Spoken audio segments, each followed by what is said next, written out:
Je n'aimerais pas être à la place de MC pour savoir ce que les hommes intelligents diront de cette sortie. Mesdames et messieurs, nous disons souvent que ce n'est pas la peine de se fier à la parole d'un homme politique. Vous savez, nous disons souvent que la parole, c'est la dignité de l'homme. La parole, c'est l'homme. Lorsque vous jouez à votre parole, vous jouez à votre propre dignité. Je n'irai pas là jusqu'à le qualifier d'indigne. Je dirais tout simplement qu'il vient de changer de langue. Il n'y a même pas 2 mois.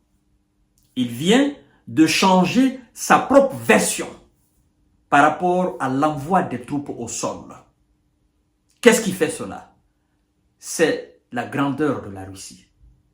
Oui, c'est la peur que la Russie inspire, la peur que la Russie envoie à ses adversaires, dans la poitrine de ses adversaires.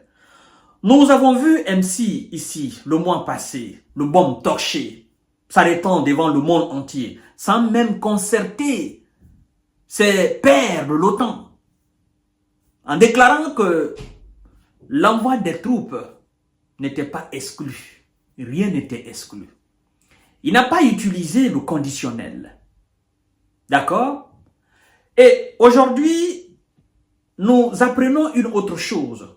Parce qu'il a donné une interview à un média, je crois bien, britannique ou américain, qu'on appelle The Economist.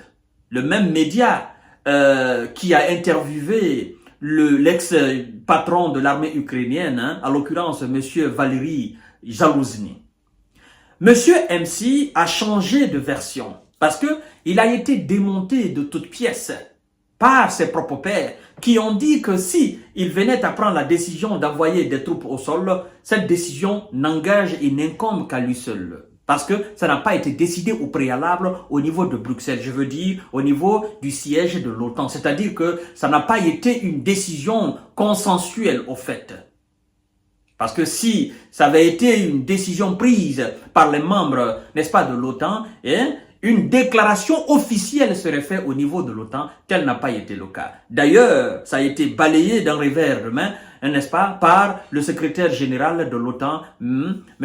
Stoltenberg. Et les États-Unis sont allés même jusqu'à démonter MC pour dire que aucun militaire américain n'ira au sol face aux hommes, n'est-ce pas, de Vladimir Poutine. Monsieur Olaf Scholz, le chancelier allemand, il n'a même pas tardé à corriger Monsieur MC pour lui dire, aucun militaire, aucun soldat allemand, si ça existe encore, aucun soldat allemand n'ira au sol.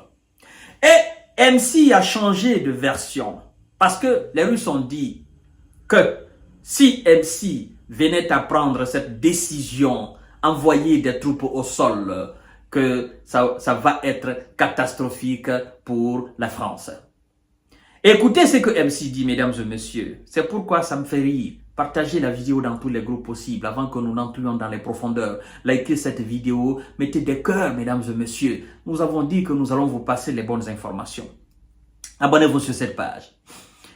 Un envoi de troupes au sol n'est pas exclu, réaffirme MC. Mais lorsque vous entrez dans les tréfonds même de l'information clé, vous comprenez mieux pourquoi je dis qu'il a changé de ton. Parce qu'il a eu peur, il a pris peur. Monsieur Emmanuel Macron a de nouveau assumé sa position d'envoyer des troupes occidentales au sol en Ukraine, estimant dans un entretien publié jeudi par The Economist qu'il faudrait, écoutez bien, qu'il faudrait se poser la question si Moscou allait percer les lignes de front et que Kiev le demandait. Ce qui n'est pas le cas aujourd'hui, a-t-il précisé. Écoutez très bien, c'est une phrase très importante. Il faut savoir lire entre les lignes. MC dit quoi? Qu'il faudrait se poser la question si Moscou allait percer les lignes au front. Et si l'Ukraine venait à demander. Demander quoi? L'envoi des troupes au sol.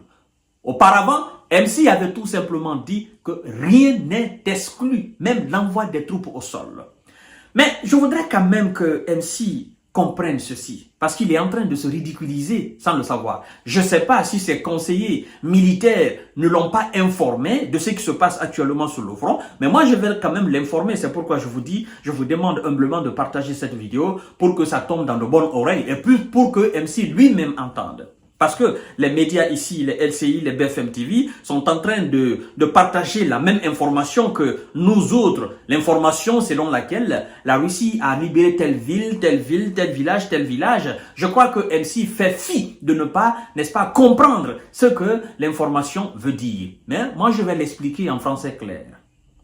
Monsieur MC, la ville d'Advika, c'était la ligne de front. La ville d'Advika. C'était une ville hautement stratégique, une ville hautement fortifiée. Cette ligne de front a été percée par l'armée russe. Vous n'avez rien fait. Monsieur MC, Becheredine, encore un village auprès d'Advika, a été libéré par l'armée russe. Une ligne au front a été percée là. Vous n'avez rien dit. Je ne parle même pas des 4 autres.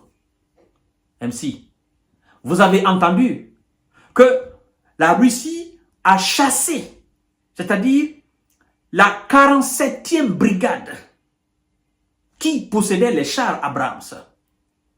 Et donc, qui était censé être remplacé par la 115e brigade, a été chassé par la 31e brigade russe au front. Donc, cette ligne a été brisée complètement. Les Russes avancent aujourd'hui sans arrêt. MC, qu'entendez-vous parler de percer des lignes? Si la Russie venait à percer les lignes, qu'entendez-vous parler de cela? Vous ne comprenez pas. Percer les lignes, ça veut dire tout simplement, en français facile, chasser l'ennemi de sa position réelle au front. Tout simplement.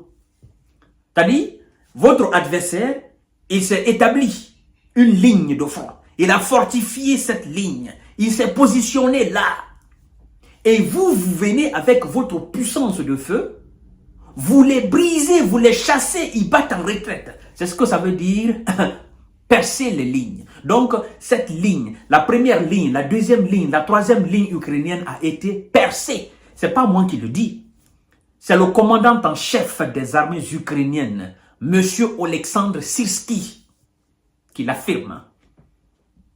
Le monde entier sait aujourd'hui que la Russie a fait une avancée majeure. Ce n'est pas derrière, avancé. Vous avez avancé, allez-y devant. Il ne recule pas. On n'a pas dit la Russie a reculé, c'est-à-dire a fait un pas de recul majeur. On dit la Russie a fait une avancée majeure. Vous voyez, avancée. Et on avance vers où? On avance vers les lignes fortifiées de l'adversaire. Et à partir du moment où nous réussissons de prendre ces positions, ces lignes, ça veut dire que nous avons percé ces lignes-là. Monsieur MC, les lignes ont été percées plus d'une fois, plus de 2 fois. Vous n'avez pas réagi. Mais je comprends votre position d'aujourd'hui. La peur s'est saisie de vous. Et d'ailleurs, M. Zelensky même vous a recadré pour dire que lui n'a pas demandé d'envoi au sol de troupes occidentales. Maintenant, MC qui disait que rien n'était exclu, MC le met dans le conditionnel et dans le dos de Zelensky, des autorités ukrainiennes, pour dire si la Russie venait à percer les lignes, ce qui est déjà percé, mais la deuxième condition que MC a posée, c'est que MC dit si Kiev venait à demander l'envoi des troupes au sol. Pourtant, Kiev dit qu'elle n'a pas besoin que les Occidentaux envoient les troupes au sol. Vous voyez? Donc MC, sa première déclaration, en quelque sorte, il s'est attaché au fait. Et sa deuxième déclaration, il a ouvert un chemin, une porte de sortie, une fenêtre où il peut se glisser subtilement sans que... Mais nous avons compris, MC. Vous avez parlé dans votre langue, mais cette langue, nous l'avons étudiée aussi. Nous savons lire entre les lignes. La géopolitique, géostratégie, nous savons. En fait, vous savez, MC, je vais vous dire clairement, la réalité est que vous êtes faible aujourd'hui. Parce que si c'était une nation faible qui était en position de Russie, là, il y a longtemps, vous aurez fini avec cette nation. Mais puisque c'est plus fort que vous, le niveau, le volume est très haut, vous n'entendez pas, vous ne comprenez pas. C'est pourquoi vous passez par des expressions subtiles pour ne pas chaque fois... Mais nous comprenons, nous avons compris cela.